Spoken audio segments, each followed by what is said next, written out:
Hey, what's up everybody? I'm Ryan Daniel Moran, and I've got some advice for those of you who are selling or thinking about selling a business or your company. So I'm going to give you 3 things that are going to add extra dollars to what you would get for the sale of a company. I've sold 2 companies, so I've made a few mistakes and had some big wins as well. And so I'd like to invite you to learn from some of the mistakes that I've made.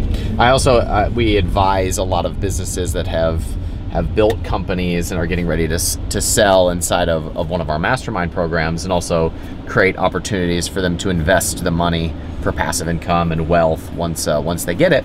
But first, in order to get there, we have to maximize the amount of money that we're getting for the sale of the company. And the first thing that I would recommend that you do is that you control the frame of the conversation with your potential buyers. Here's what I mean by that. Most entrepreneurs and business owners, when they're going to make a sale, they're so either intimidated or excited by the amount of money that they're going to get. Let's say it's $10 million for the sale of a company, or even $1 million for the sale of a company. They're so excited or intimidated by the person giving them the money that they think that the other party has all of the power. But if you can reframe the conversation so that you're the one with the cash flow, you're the one with the goods, you're the one with the thing that the buyer wants, then you're able to control your own terms from the get-go. And that can be a really important negotiating tactic. So the way that you do that is that you have a term sheet from the beginning in which you say, this is what I'm looking for, these are the terms that I want out of this deal.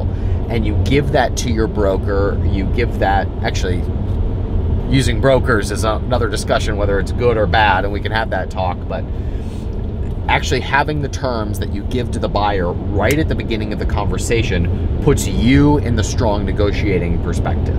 So that is tip number 1. And that can add, what that can do is it can boost the amount of money that you get for your company, because it creates a little bit of a buying war for the people you're working with.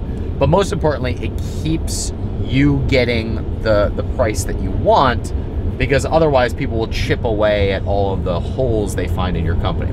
Okay, so that's number 1. Number 2, look for partnerships that can boost the valuation of your company. So for example, I work with a lot of physical product brands that are selling on Amazon or Shopify or Kickstarter.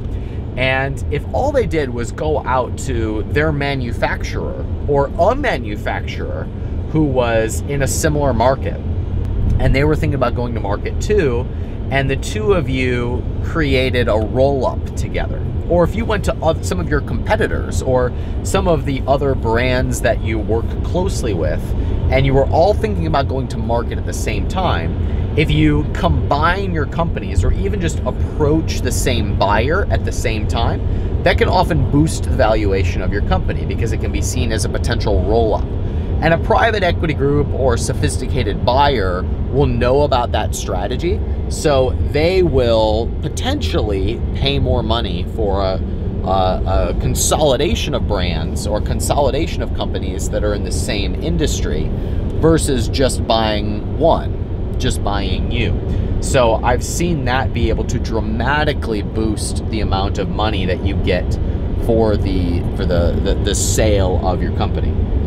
So that's number 2. Number 3, 100% come to the table with a prospectus or a projection about where your company is going. A lot of times entrepreneurs will just go to a broker and they'll say, take me to market. Now, I've done this, so I know. And I have a lot of, I have students that have sold companies for over $20 million. I've one that sold for over $50 million that came to market without any sort of prospectus, without any sort of projection of where they're going. Now, that doesn't need to be like fancy numbers that you pulled out of the ether, but it can be the trend of your business, the plan of what you would do in the business if you were to keep it.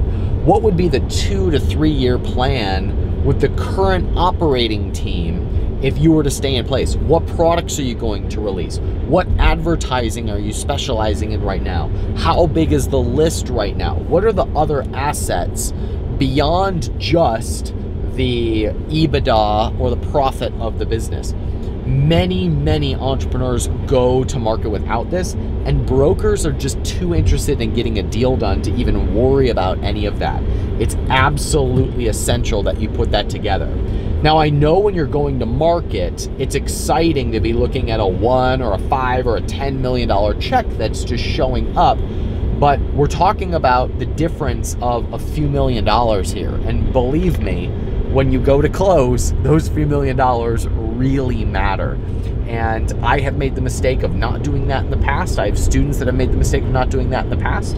And the people who correct that before they get a deal on the table walk home with, you know, an extra $1 million to $5 million. So if these 5 minutes added $1 million to your bottom line, then hopefully this was a good use of your time. There's one other thing, and it's probably the story for another video, but please have an investment plan for those dollars.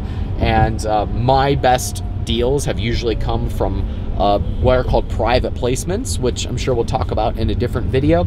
But most entrepreneurs aren't ready for the check once it shows up, and they end up blowing it. And I know you think you're not going to be one of those people, but believe me, if you don't have a plan in place, that money goes away quicker than you would think. So this is one of the things we work with people on in our mastermind. We talk about getting ready for sale, getting the most possible, and also investing the money so that you never have to work again.